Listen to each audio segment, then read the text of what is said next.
Welcome back. आप देख रहे हैं सौदा आपका शेयर ऊपर सलाह देने के लिए मेरे साथ जुड़ चुके हैं manasjaiswal.com के मानस जायसवाल। गुड मॉर्निंग मानस, आपसे बात करना चाहूंगी निफ्टी में क्या देख रहे हैं सर, क्या करने की सलाह देंगे? 21 अंकों की बढ़त पर अभी कारोबार कर रहा है निफ्टी।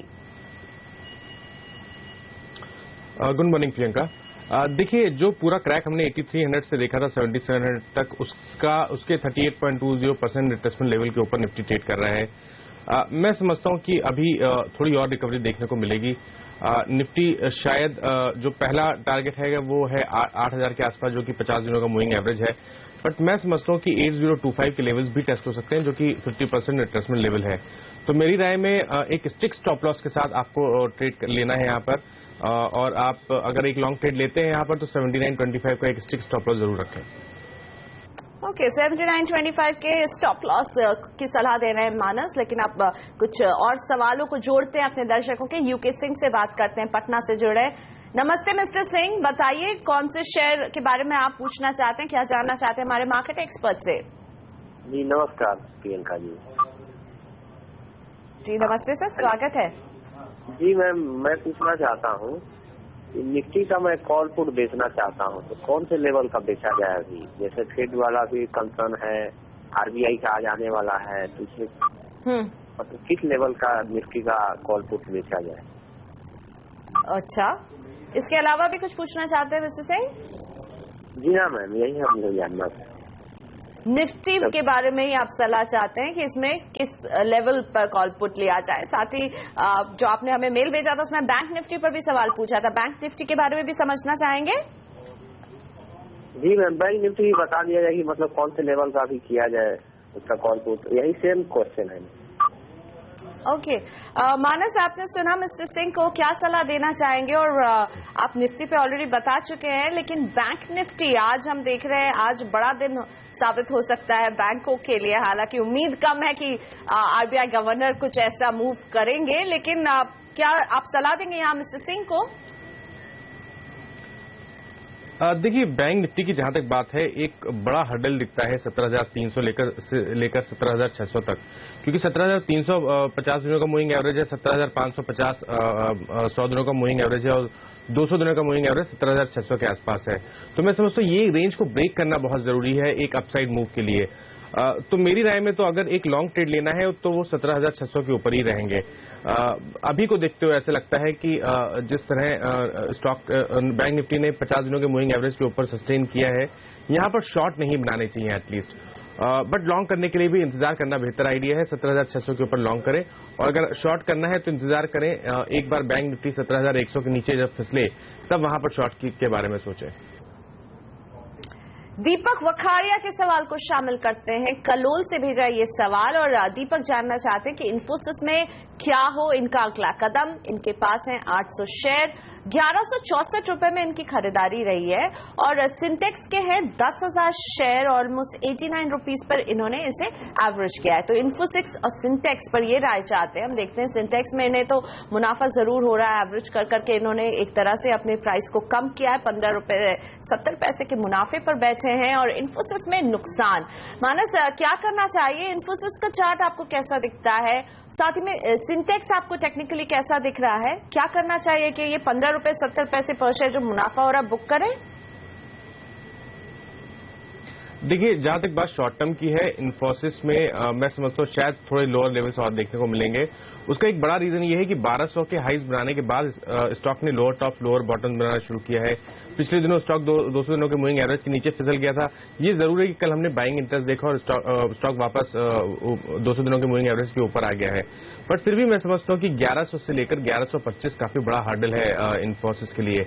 अगर ये हर्डल क्रॉस होता है तब तो आप बड़े मूव की उम्मीद करें शॉर्ट टर्म में। अदरवाइज बेहतर ये रहेगा कि इस बाउंड बैक पे जो कि पिछले 3-4 दिनों में हमने देखा है, वहां पर एक बार एग्जिट कर जाएं, और कोई भी लॉन्ग 1125 के लेवल्स जब तक स्टॉक ब्रेक न करे शॉर्ट टर्म ट्रेडिंग के लिए न बनाए। लेकिन अगर आप इन्वेस्टर हैं और अगर आप 1 से 1.5 साल के लिए होल्ड करना चाहते हैं, तब तो मैं समझता हूं कि घबराने की जरूरत नहीं है, क्योंकि शायद अगर लोअर लेवल्स होते भी हैं तो एक बार इन्फोसिस 1000 या तो 980 तक के लेवल्स को टेस्ट कर सकता है। बट अगर 1 से 1.5 साल का व्यू रखा जाए तो मैं तो समझता हूं कि स्टॉक में पोटेंशियल 1200 के लेवल्स को ब्रेक करने का भी है, और मैं समझता हूँ 1 साल का अगर टारगेट सेट किया जाए तो कहीं ना कहीं 1310 से लेकर 1325 के आसपास होगा। तो मेरी राय में बेहतर आइडिया ये है कि इस निवेश को लंबे समय के लिए रखें। सवाल था इनका सिंटेक्स का। देखिए सिंटेक्स एक रेंज में आ गया है। अगर आप हाई लेवल देखिए तो 110 हर्डल दिखता है, और मेरे ख्याल से 1 से 1.5 मंथ में के चार्ट देखेंगे तो आपको ऐसा लगेगा कि 110 पे थोड़ा सा सेलिंग प्रेशर आता है, और लोअर लेवल्स पे देखिए तो 98, 95 सपोर्ट दिखता है। तो जो मूव हमें डिसाइड करना है वो इस रेंज को जब तक स्टॉक ब्रेक नहीं करेगा इस पे कमेंट करना मुश्किल है। बट इन्होंने ऑलरेडी लिया हुआ है, तो मेरी राय केवल इतनी रहेगी कि 95 के नीचे एक स्टॉप लॉस जरूर रखें। ओके, सो इन्फोसिस अगर आप इसको जरूर लंबी अवधि के लिए रखें, लेकिन सिंटेक्स में 95 रुपए के स्टॉप लॉस का जरूर ख्याल रखें। यहाँ पर आगरा से पवन मित्तल जुड़ गए मेरे साथ। नमस्ते मित्तल जी, बताइए किस शेयर के बारे में सवाल पूछना चाहते हैं? गुड मॉर्निंग मैडम, मेरा सवाल है मन्नापुरम फाइनेंस से। मैंने 700 शेयर है मेरे @25 रुपीज, और दूसरा है रेल इंडस्ट्रीज जो मेरे पास 200 शेयर है @40। ओके, सो मन्नापुरम फाइनेंस में आज एक खबर भी आई है कि ये 2000 करोड़ जो है रेज करने वाली है कंपनी अपने नॉन कन्वर्टेबल डिबेंचर्स के साथ, और मन्नापुरम में इनको मुनाफा भी यहाँ पर हो रहा है ₹2.45 का। मानस, मन्नापुरम फाइनेंस कैसा दिखता है आपको चार्ट्स पर? साथ ही रेन इंडस्ट्रीज इन्होंने 40 रुपए पे खरीदा था, अब जानना चाहते हैं क्या करना चाहिए अभी? देखिए पहले मन्नापुरम की बात करेंगे, जहां पर करीब 38 रुपीज से stock lower top lower bottom बना रहा था।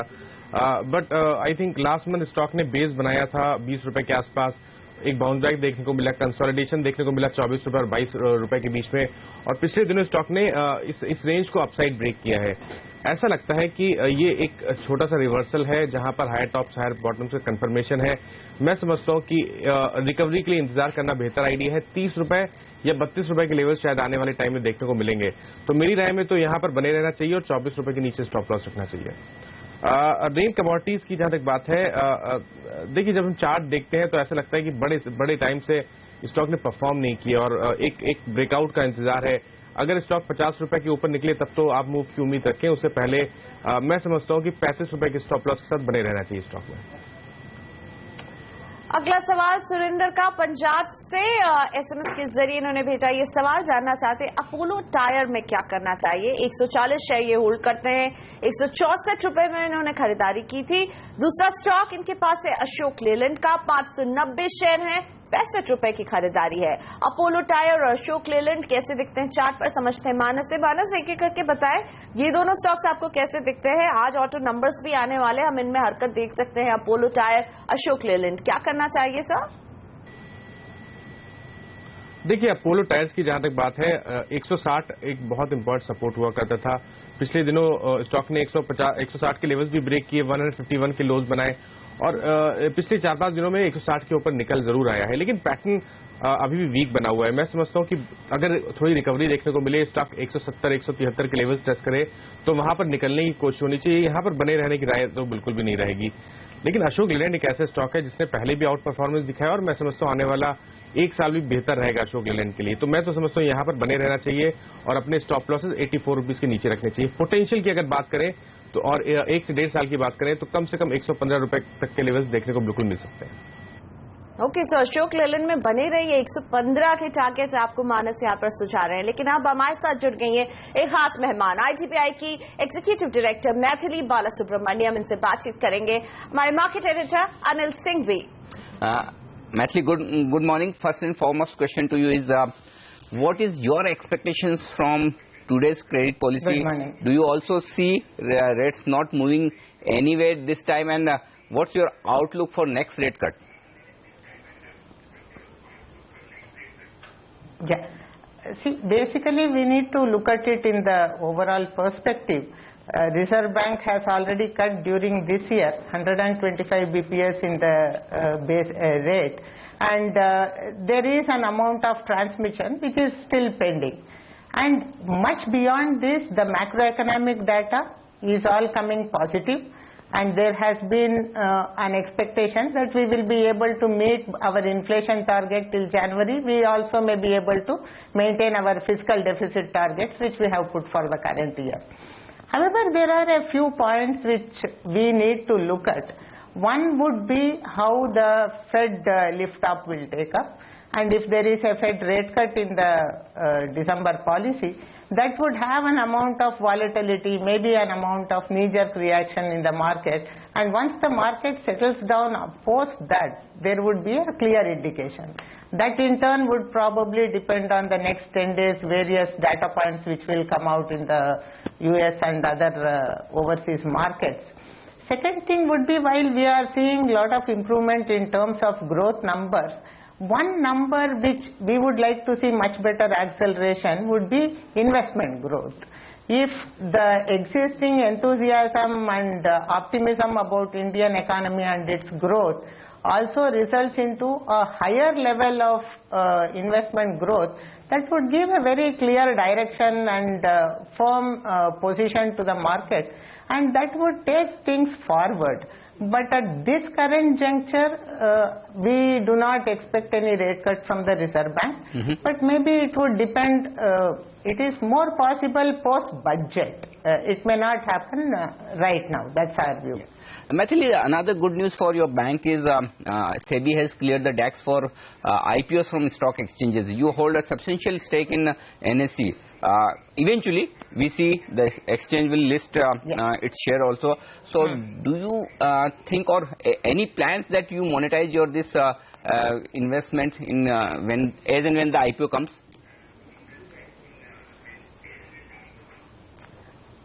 We need not necessarily do it immediately after IPO, because it's a very good strategic investment which we hold, and depending on our needs we can watch out for actual movement in the market post IPO or whenever we feel like, and we can wait and realize our value in a much more orderly way when we find the need for it.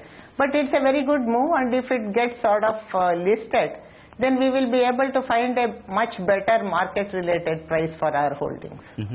Maithili, another big trigger point for your stock price, which is going up and almost at 52-week high, is that market is so excited about new investors coming in. Even Finance Ministry has given an indication that probably few other funds can pick up some stake. Government may reduce some stake. Any development at this stage where you are planning to issue some more equities to investors or something like that? As of now, I would say we don't have any specific input to place on the table for our viewers or to the channel. We are also going through this information and the developments like all of you are going through. At this juncture, we may not have any input to share with you. Okay, but another big point which market is talking about is related to SDR, strategic debt restructuring, and recently you are done with Monet's path. What's your plans there, and do you have such more proposals with you where you may think of converting debt into equity strategically? There are about 4 or 5 proposals which all of us know which are in the market, where the bankers have taken a view that we will take the route of SDR, whereby we convert a portion of our debt into equity. But these equity conversions, we have a time span of about 18 months even in terms of the guidelines to find an alternate management and sort of sell off our equity holding. And I would say these are all large investments and large units where we may not have a firm person in place at the time of culminating the SDR process itself. So it would take little time, but definitely bankers will have an intent and an visibility on alternate management opportunities. But there would be a long-term discussion, the way we need to structure the whole process, the way we feel the new management will be able to take it forward. So I think it would take some time before the bankers can come out with a specific name who will be able to get into the shoes of the existing management.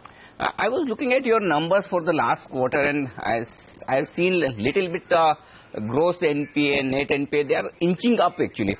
Do you think in coming quarters we can expect gross and net NPA level coming down, or still, I mean, situation is as it is where it is?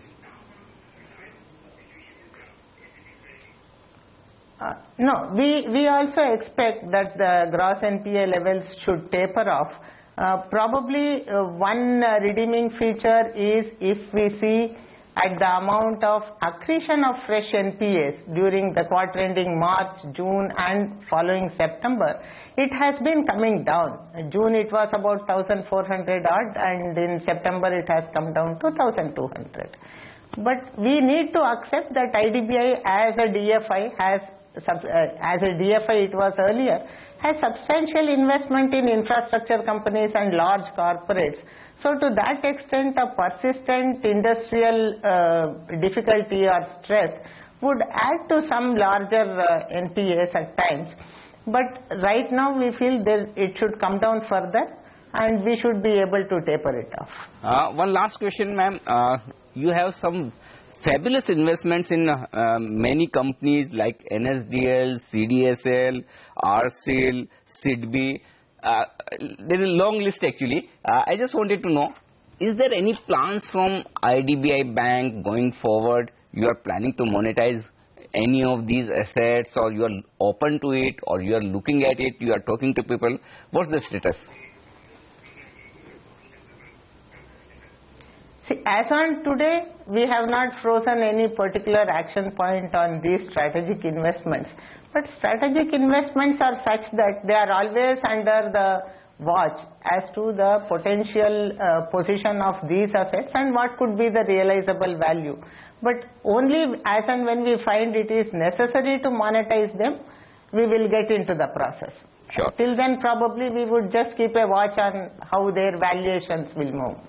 Thanks so much, ma'am, for taking your time out for CNBC आवाज this morning. तो मैथिली बाला Subramaniam IDBI bank की executive director ये कहती हुई कि भले ही सेबी ने रास्ता साफ किया हो कि एक्सचेंजेस अपने आईपीओ ला सकते हैं, लेकिन फिलहाल उनका कोई इरादा है नहीं कि वो आईपीओ के वक्त एनएससी में जो अपनी हिस्सेदारी उसे बेचें। बाकी काफी बेहतरीन उनके निवेश हैं, सीडीएसएल, एनएसडीएल, सिडबी जैसी कई सारी कंपनियों में फिलहाल कोई ऐसा इन्वेस्टमेंट तुरंत उनका बिकता हुआ नजर आए या मोनेटाइज होता हुआ नजर आए, उसकी संभावना कम है। एसडीआर के कुछ 4 या 5 और प्रपोजल है ठीक उसी तरह के जैसे कि मोनेट इस्पात के, और बैंक्स की उन पर नजर है। लगभग 18 महीने उन्हें होल्ड करना जरूर होगा। लेकिन इस बीच मारुति के नंबर्स, इस महीने की बिक्री के आंकड़े आपकी स्क्रीन पर आने की तैयारी में। 1,21,000 यूनिट्स मारुति ने बेची है। टोटल सेल्स का आंकड़ा मैं आपको बताऊं, मारुति की तरफ से 1,21,000 यूनिट्स का। डिटेल में हम आपको आंकड़े बताने वाले हैं कि किस तरह के आंकड़े रहे। मारुति का स्टॉक थोड़ा कमजोर होता हुआ दिख रहा है। 1,21,000 करोड़ की बिक्री का आंकड़ा नवंबर की महीने में, ये पहला आंकड़ा आपकी स्क्रीन पर फ्लैश होता हुआ दिख रहा है। बाकी आंकड़े भी बताएंगे हम आपको, बताएंगे कि डिटेल में किस तरह के आंकड़े रहे। लेकिन फिलहाल पहला आंकड़ा मारुति की बिक्री का नवंबर के महीने में 1,20,000 गाड़ियां, 1,21,000 गाड़ियां बेची है। और यहां पर साल दर साल आप देखें तो 9.7%, लगभग 9.5% की ग्रोथ मारुति की बिक्री में देखने को मिली है। तो 9.5% की हेल्दी ग्रोथ है, लेकिन शायद बाजार को कुछ ज्यादा की उम्मीद। स्टॉक 5% नीचे इस वक्त यहां पर है। हमारे साथ संदीप जैन हैं इस वक्त ट्रेड सेल्फ ब्रोकिंग के, एक राय उनसे ली जाए। संदीप, 9.5% की ग्रोथ वैसे तो काफी अच्छी कही जाएगी, हालांकि बाजार थोड़ा सा शायद ज्यादा उम्मीद लगाकर बैठा था डबल डिजिट से ऊपर। नहीं, देखिए अनिल जी, ये बात का ध्यान रखना पड़ेगा कि ये बहुत अच्छा फिगर है और मारुति ने जबरदस्त परफॉर्मेंस दिया है। और एक फेस्टिव मंथ गया था अक्टूबर, और उसके बाद जब नवंबर में काफी छुट्टियां हैं, इनफैक्ट ये बहुत बड़ा फेस्टिव मंथ था। 10 तारीख के बाद लिटरली आप देखें तो काफी छुट्टियां थी, दिवाली की एक बड़ी छुट्टी थी, और फिर भी ये नंबर आया। तो मुझे लगता है कि ये बेहतरीन नंबर्स, और मुझे ऐसा लगता है कि बिल्कुल बाइंग करके चलनी चाहिए मारुति को। और बाय ऑन डिक्लाइंस तो है ही, और इन लेवल्स पे भी कोई बुरा नहीं है।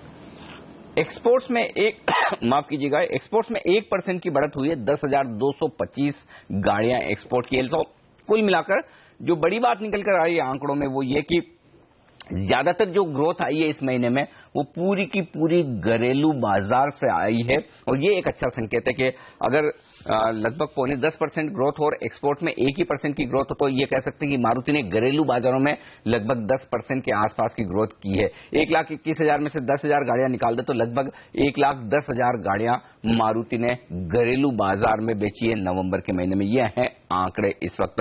हमारे साथ हमारे टेक्निकल एक्सपर्ट भी हैं, मानस जायसवाल और उनसे राय ले ली जाए। मानस, चार्ट्स क्या कह रहे हैं मारुति के? अगर कमजोर हो तो कहां खरीदना चाहिए? अनिल जी देखिए, जब हम चार्ट देखते हैं तब तो बहुत ही clearly higher tops higher bottom दिखते हैं, और किसी भी आप टाइम फ्रेम का चार्ट उठा लीजिए, चाहे वो डेली हो, वीकली हो, मंथली हो, यहाँ पर higher tops higher bottoms clearly दिखते हैं। मैं समझता हूँ कि पिछले 4-5 दिनों में जो भी करेक्शन आया है वो शायद थोड़ा सा एक्सटेंट होके अगर 4400 के आसपास आ जाए तो बहुत ही बढ़िया बाइंग अपॉर्चुनिटी है निवेश के लिए, अगर आप 8 to 10 मंथ्स का टाइम लेके चलते हैं, क्योंकि जिस तरह के चार्ट डेवलप हो रहे हैं मैं समझता हूँ कि एक बार स्टॉक जब 4700 के ऊपर जाएगा तो वहां से कम 400 से लेकर 450 रुपए की रैली दिखाएगा। तो और ओवरऑल ट्रेंड जिस तरह का बना हुआ है उसमें तो बिल्कुल बाय ऑन डिक्लाइन ही होना चाहिए, और 4400 एक बहुत ही बढ़िया स्तर है जहां पर स्टॉक को लॉन्ग करना चाहिए और अपने स्टॉप लॉसेस 4100 के नीचे लगाने चाहिए। ओके, तो कुल मिलाकर मारुति के आंकड़े आपकी स्क्रीन पर उम्मीद से थोड़े से कम है, क्योंकि हमारा अंदाजा यह था कि शायद 15-16% से ज्यादा की बढ़त देखने को मिलेगी बिक्री में, लेकिन घरेलू बिक्री 10.5% बढ़कर आई है, जबकि हमारा अंदाजा 15-16% के आसपास का था। 1,20,000 से 1,25,000 की रेंज में हम उम्मीद कर रहे थे कि घरेलू बिक्री होगी, लेकिन आई है 1,10,000 पर। यह है मारुति के इस महीने के सेल्स के नंबर्स। वक्त एक ब्रेक का, ब्रेक के बाद जल्द लौटेंगे, बने रहिए हमारे साथ।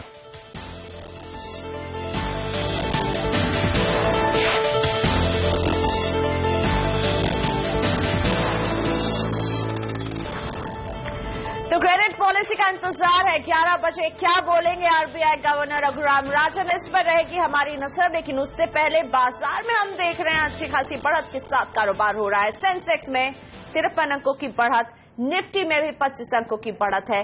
बैंक निफ्टी थोड़े से नर्वस जरूर हैं, लेकिन ओवरऑल हरे निशान पर बाजार हैं। लेकिन एक अहम नंबर्स मैन्युफैक्चरिंग पीएमआई के नंबर आ गए हैं हमारे सामने, और इसमें हम देख रहे हैं कि ये घट गए हैं 50.7 दिख रहा है, और 50 से घटकर 50.3 हो गया। मैन्युफैक्चरिंग पीएमआई 25 महीने के अपने निचले स्तर को छू रहा है, और ये मैक्रोस के लिए अच्छी खबर नहीं हो सकती है। नवंबर में मैन्युफैक्चरिंग पीएमआई घट गई है, और ये मैन्युफैक्चरिंग के नंबर्स कहीं ना कहीं ये इशारा कर रहे हैं कि इकोनॉमी में कुछ दिक्कतें हैं जिसे एड्रेस करने का अब वक्त आ गया है। नवंबर में मैन्युफैक्चरिंग पीएमआई घटी है, जो उम्मीद थी उससे कम है, 25 महीने के अपने लोएस्ट को छू रही है। मैन्युफैक्चरिंग पीएमआई 50.3% है, 50.7 से ये 50.3% आ गई है, और ये अपने 25 महीने के निचले स्तर को टच करती हुई। बाजार से अभी हमें कोई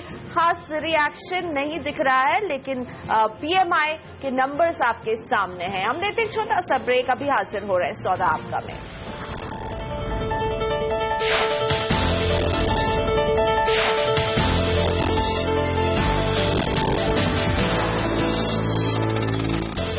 हमारी कोशिश है कि हम आपका फायदा करवाते रहें, और इसीलिए आवाज पर हम एक बार फिर से लेकर आए हैं जैकपॉट शेयर, ऐसे शेयर जिनमें निवेश से आपको होगा बम्पर मुनाफा। देखते हैं कि हमारे रिसर्च हेड आशीष वर्मा कौन सा शेयर लेकर आए हैं आपके लिए। आशीष, कहां करवा रहे हैं आप कमाई, और कमाई कौन सा शेयर है आपके रडार में, बताइए।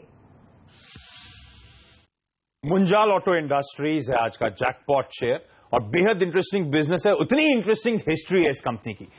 80 के दशक पे इस कंपनी ने कामकाज की शुरुआत करी थी, तब ये कंपनी साइकिल बनाने का काम करती थी, और आज देश की one of the biggest auto ancillary company है। इस कंपनी के कामकाज में दुपहिया और चार पहिया गाड़ियों के लिए एग्जॉस्ट सिस्टम्स और रिम्स बनाने का काम है। 4 व्हीलर्स के लिए खास तौर पे फ्यूल टैंक्स और सीट फ्रेम्स बनाने का काम करती है ये कंपनी। इनफैक्ट कोरिया की सैमसंग इंडस्ट्रीज के साथ इस कंपनी का एक टेक्निकल कोलैबोरेशन यानी कि तकनीकी करार है। ये कंपनी, आपको बता दूं, दुनिया की सबसे बड़ी एग्जॉस्ट सिस्टम्स बनाने वाली कंपनी है। 22,000 एग्जॉस्ट सिस्टम्स प्रतिदिन बनाने की इस कंपनी की क्षमता है, और इनफैक्ट इस कंपनी के 4 प्लांट्स हरियाणा, गुजरात और उत्तराखंड में स्थित हैं। इस कंपनी के क्लाइंट्स में हीरो मोटोकॉर्प ऑब्वियस है, इस कंपनी का बड़ा ग्राहक है। इसके अलावा Tata Motors, general Motors, Piaggio जैसी कंपनीज हैं। और जितना स्ट्रांग इस कंपनी का बिजनेस मॉडल है, उतना ही स्ट्रांग इस कंपनी की पेरेंटेज है। आप समझ ही गए होंगे, ये company hero group of companies का एक हिस्सा है। हीरो ग्रुप इस देश में जाना जाता है कुछ स्पेसिफिक कंपनीज के लिए। हीरो मोटोकॉर्प देश की नहीं, दुनिया की सबसे बड़ी मोटरसाइकिल बनाने वाली कंपनी। हीरो साइकिल्स दुनिया की सबसे बड़ी बाइसिकल मैन्युफैक्चरर है और इस मुंजाल परिवार हीरो ग्रुप का इस कंपनी में थ्रेशोल्ड लिमिट जो होती है 75% मैक्सिमम है प्रमोटर्स की, 74.8% स्टेक यहां पे प्रमोटर्स का इस कंपनी में है। आशीष, कंपनी को तो हमने समझ लिया, लेकिन ये बताइए निवेश के लिए आप क्या मजबूत फैक्टर्स देख रहे हैं इसमें? बेहद स्ट्रांग बिजनेस को हाईलाइट करा, इस कंपनी के जो बेहद स्ट्रांग पेरेंटेज है उसको हाईलाइट करा है, लेकिन ऑब्वियस इन्वेस्टमेंट रैशनल्स हैं इसके पीछे जिसके चलते हम रिकमेंड कर रहे हैं। एक तो बहुत बड़ी प्रोडक्ट रेंज है इस कंपनी की और बेहद कमांडिंग मार्केट शेयर है, बेहद तगड़ी पकड़ है जिस पेस में कंपनी ऑपरेट करती है। इस कंपनी के फाइनेंशियल स्ट्रांग है, बैलेंस शीट स्ट्रांग है। पिछले 4 साल से 15 से 17% के आसपास साल दर साल आय में बढ़त है। कंपनी की बुक्स पे सिर्फ 40 करोड़ का डेट है और वो भी इसीलिए उठाया गया था कि जो हरियाणा का चौथा नया प्लांट हाल में कमीशन हुआ है उसके चलते कर्ज उठाया गया था। अब ज्यादातर लोग मान रहे हैं कैश फ्लोज इंप्रूव होंगे तो FY17 में शायद ये कंपनी नेट कैश पोजीशन पे आती हुई आपको नजर आएगी। इस कंपनी के जिस तरह के तमाम दिग्गज ऑटो व्हीकल मैन्युफैक्चरर्स के साथ रिलेशनशिप है, खास तौर पे इसी की ग्रुप कंपनी हीरो मोटोकॉर्प के साथ। ध्यान रखिए फेस्टिव सीजन के चलते हम एक्सपेक्ट वैसे भी कर रहे हैं कि आज ऑटो नंबर्स बेहद स्ट्रांग होंगे, लेकिन हीरो मोटोकॉर्प के केस में इस पूरे साल में कम से कम 65 लाख गाड़ियां वो बेचने वाले हैं और इस कंपनी मुंजाल ऑटो का 98% रेवेन्यू उसी कंपनी से आता है। तो ध्यान रखें, विजिबिलिटी के लिहाज से, कैश फ्लोज के लिहाज से प्रेडिक्टेबिलिटी बड़ी स्ट्रांग है, बड़ा क्लीन आउटलुक नजर आता है। इसके अलावा प्रदूषण बोर्ड का आपको याद होगा भारत स्टेज 4 और यूरो 5 स्टैंडर्ड नॉर्म्स की बात करी जा रही है 2016 में और 2017 में पूरी तरह से लागू होना है। एमिशन सिस्टम बनाने वाली कंपनीज को भरपूर फायदा होगा, तो मुंजाल ऑटो के लिए तो बहुत बड़ा ट्रिगर आगे चल के होगा। और सबसे इंपॉर्टेंट जो सस्ते वैल्यूएशंस और मल्टीपल्स हैं, ये कंपनी अपने साल के हाई से 40% सस्ती कामकाज कर रही है। इस समय इस कंपनी का मार्केट कैप 380 करोड़ रुपए का है। बीते वित्त वर्ष FY15 में 880 करोड़ की टॉप लाइन 38 करोड़ का मुनाफा कर रहा था। बहुत कंजर्वेटिवली FY17 का EPS अगर लूं तो 11.5 रुपए के आसपास का है, यानी कि ये कंपनी सिर्फ 6.5 के PE मल्टीपल पे है। जबकि मैं यहां पे नए प्लांट की कमीशनिंग की बात नहीं कर रहा हूं, जबकि मैं टाटा मोटर्स के लिए सानंद में गुजरात में प्लांट लगाया था। अब टाटा मोटर्स प्लांट डी पे वर्क कर रही है, उस प्लांट से भी यहां पे भरपूर फायदा इस कंपनी को मिलेगा। और सबसे इंपॉर्टेंट तो इस ग्रुप की कंपनीज जानी जाती हैं वेल्थ क्रिएशन के लिए। शुक्रिया आशीष। तो आशीष बता रहे हैं कि मुंजाल ऑटो आपको कर सकता है माला माल, और जो आशीष कह रहे हैं वो रिफ्लेक्ट भी हो रहा है आज स्टॉक में। देखिए आज स्टॉक में हम अच्छी खासी तेजी देख रहे हैं, 18% से ज्यादा की तेजी पे मुंजाल ऑटो बैठा हुआ है, 91.30 रुपए के लेवल यहां पर है। संदीप, ये है हमारी रिसर्च टीम का जैकपॉट शेयर, आपको भी लग रहा है ये जैकपॉट है? कैसे फंडामेंटल्स आपको दिखते हैं मुंजाल ऑटो के? सर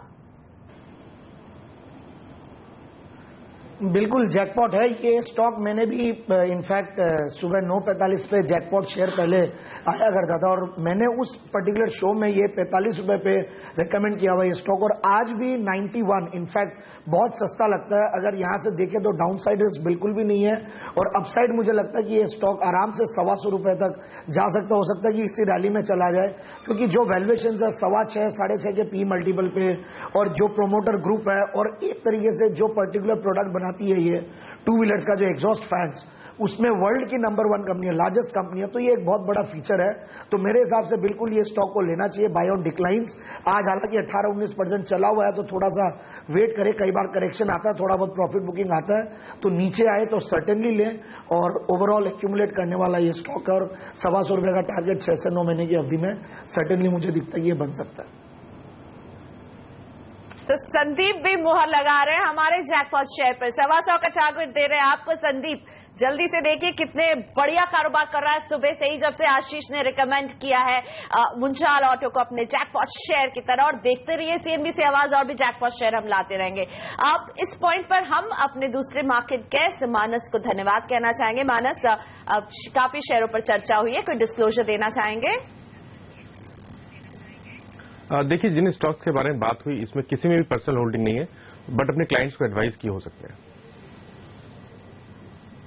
शुक्रिया मानस हमारे वक्त निकालने के लिए। मानस से हम इजाजत ले रहे हैं, लेकिन संदीप जैन हमारे साथ बने हुए हैं क्योंकि क्रेडिट पॉलिसी पे है सभी की निगाह। जानेंगे संदीप की भी राय और हमारे साथ जुड़ेगा एक खास एक्सपर्ट्स का पैनल भी। वापस आइए।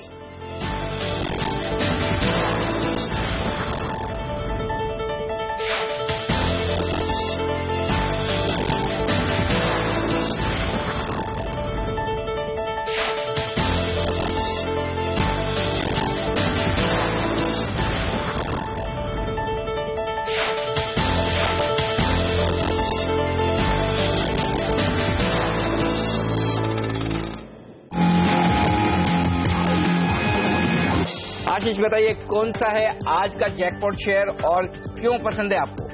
मुंजाल ऑटो इंडस्ट्रीज है आज का जैकपॉट शेयर। आशीष ने नाम लिया मुंजाल ऑटो का और प्री ओपनिंग सेशन में 11% मजबूत हो गया है ये शेयर। हमारा जैकपॉट शेयर जो अभी अभी आशीष ने रिकमेंड किया था 20% के आसपास की तेजी दिखा चुका है। मुंजाल ऑटो 91 रुपए पर ट्रेड करता हुआ लगभग 19-20% की तेजी मुंजाल ऑटो में होती हुई दिख रही है। तो आज का स्टार परफॉर्मर तो आज का जैकपॉट मुंजाल ऑटो ही है।